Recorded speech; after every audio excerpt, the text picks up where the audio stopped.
What is up, YouTube? Welcome back to another video. I'm your host, the Dividend Aristocrat, and today I'll be talking about my investing goals for this year. As a reminder, this is not financial advice, and I'm just merely sharing my opinions on this channel. As always, let's first start by taking a look at my portfolio dashboard. As we can see right here, the total portfolio value is sitting at right around $32,500 with a total unrealized gain of $6,500, which is amazing, putting our return at almost 25%.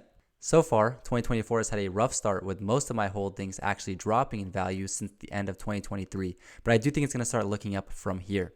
Since I started my investing journey, I've actually earned $758 of total dividend income, which is amazing, with a yearly projected forward-looking annual income of $635, so I'm going to be looking forward to this year. My current portfolio yield sits around 1.95%, and my yield on cost is 2.43%, thanks to that great price appreciation that I've seen this past year. Currently have a cash position of right around $2,000, which I do want to be building up in 2024, at least in the meantime while prices and valuations are fairly high. I think it'll set me up for a better opportunity to buy if prices do drop significantly in the coming months. So zooming in and taking a look right here, we can see my breakdown for how much I've invested and how many dividends I've received from 2020 and now all the way up to 2024. The last time I recorded, you might have noticed that it was only up to 2023, but I've since added the 2024 section to keep track of my amounts invested and dividend received for this year.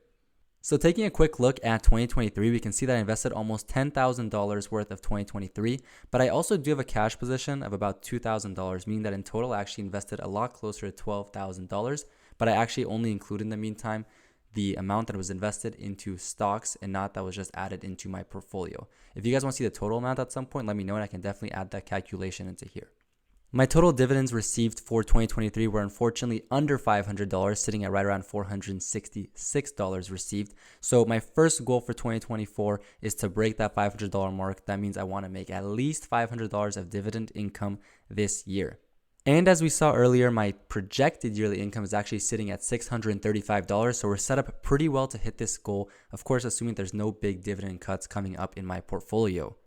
Now, of those $9,759 that I invested this year, I thought we could take a quick look and see what the breakdown was for which stocks I invested the majority of that money into.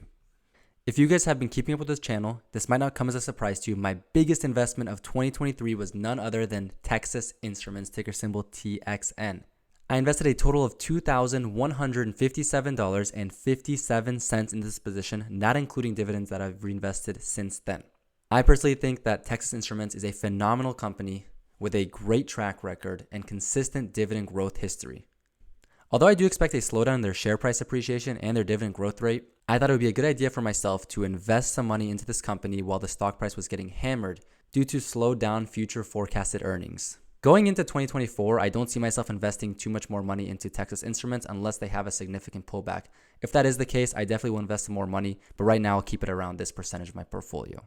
My second largest investment for 2023 was actually an ETF and no other than SCHD, which I'm sure you guys have heard of a million times, one of the most popular dividend growth ETFs in the stock market, and I feel like every single dividend growth investor is talking about it right now. I already had a decent sized position in SCHD, but this year it has not had the greatest year. It had a lot of pullback. It's had a lot of flat performance basically. And so while the prices were down, I definitely took advantage of that and invested in it. I think there's a bunch of great quality companies. It gives me good exposure to companies like Broadcom as well as UPS. If SCHD continues to trade horizontally in 2024 or has a decrease in price, I'll definitely be adding more to that. I want to keep growing it alongside my VOO ETF. Those are my core of my portfolio. However, if it does rebound dramatically in price, I don't see myself adding too much to this as I want to focus more on growth stocks and growth ETFs this year. And the last big investment I want to talk about right now is in none other than S&P Global. This company is a dividend king with an amazing track record for both dividend growth and dividend growth history. Also, on a total return basis, this company has absolutely crushed most other companies within the S&P 500. Now that the valuation has climbed back up significantly and has rebounded a lot from its lows of both 2022 and 2023, I think I'm going to take a pause investing in this. I actually want to focus on other financials like Visa and MasterCard this year. So if this has a big drawback, of course, I will invest more into this. I love the company a lot, but otherwise I'll be looking to invest into Visa and MasterCard instead for this coming year. So taking a look at the My Pie section of my portfolio, we can see my target and actual percentage breakdown of my investments. Opening this up, we can see that the ETF section of my portfolio is doing great, sitting pretty close to those target percentages, though I would like to increase that SCHD position a little bit. After I do that though, I am looking to keep investing into VOO since it tracks the broader market a little bit better and I think it has potential for higher growths in the long run. Now my Divine Dividend section is looking nice, sitting at 37% of my total invested portfolio. So as you can see here in red, these are companies that I'm considering removing from my portfolio.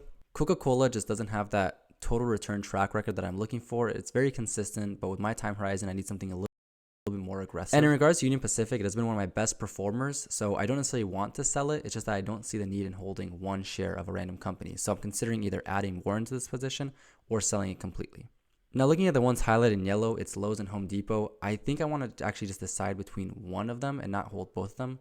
So either hold Lowe's or Home Depot. If you guys have any sort of feedback in the comments you'd like to provide to this, let me know down below for sure. I'll definitely consider that. Aside from that, I'm really happy with my holdings here, and I do look to continue adding into these positions in 2024. I'm also always looking for new positions to add to my portfolio, great dividend growers with a nice moat. One company that I definitely want to add this year is United Health, ticker symbol UNH. I've been eyeing the stock for a while, but the valuation has been a little bit rich for my liking. On recent earnings report, they've actually dropped a significant amount, but I'm waiting for a little more of a pullback before I invest. Now, of course, there's no saying this company won't recover before I can buy into it and shoot up higher, but I'll have to reconsider at that point. One of my main goals in 2024 is just to continue being patient. I did a good job in 2023 with patience and 2022, but I need to continue improving that. I think jumping into positions just because I like the company is not always the best course of action. So I think if I wait long enough to an extent, opportunities will arise. Of course, doing so, I might miss some opportunities, but there's definitely going to be other opportunities that will present themselves to me. And then for my speculative section, I have 3M highlighted in red. I think the company has a good chance of recovering in 2024. I'm just not sure I want to wait to see that happen. Also, it's just one share, so even if it did recover by, let's say, increase by 50% in 2024, it's not really going to be a significant impact on my total return for my portfolio. So I'm considering liquidating that and just putting into some other assets. I've been adding into my PayPal position, and if prices continue to stay low, I might add in a little bit more. I think they have potential to turn this thing around either in 2024 or 2025, but of course, that's just speculation. And taking a quick look into my monthly goals for 2024, I want to be investing into both my taxable account and my Roth IRA account this year. For the taxable account, I'm looking to invest $1,000 each and every month. And for my Roth IRA, I'm looking to invest $583 a month, which will amount to the $7,000 contribution limit for 2024. Aside from that, any extra money I do have will go directly into a high yield savings account. In order to get an idea of what $1,000 a month invested into my portfolio would look like, we can take a look at my future outlook simulator that I've created on my spreadsheet. My current starting principal is sitting at around $32,500, and a monthly contribution of $1,000 a month would equate to about $12,000 a year. This is my current annual dividend yield, and we can expect a dividend increase of about 6%. I think that's actually on the lower side of what I'm going to be getting, but let's just keep it conservative. My expected price appreciation is around 10%, but if we want to keep it a little bit more conservative, we can put a 8% price appreciation. Doing so yields me a $765,000 portfolio at the end of 20 years. At that point, my yearly dividend income will be sitting at only around $9,000, but that's because I'm focused on total return more so than dividend yield at my current position. Now, if I wanted to increase my time horizon to, let's say, 30 years, you can see how significantly that portfolio value would increase. And if we went even further, more drastically into a 40-year time horizon, then the portfolio becomes basically absurd, the amount of return you could get potentially. Now, if we want to assume a 8% dividend increase this year for 2024, and let's say a 10% growth rate, if we think we're going to have a great 2024, we can see my portfolio value is going to be sitting around $48,000 by the end of this year. Now, this will be heavily dependent on market returns, but it would be fantastic if I could hit that $50,000 goal for my portfolio value by the end of 2024.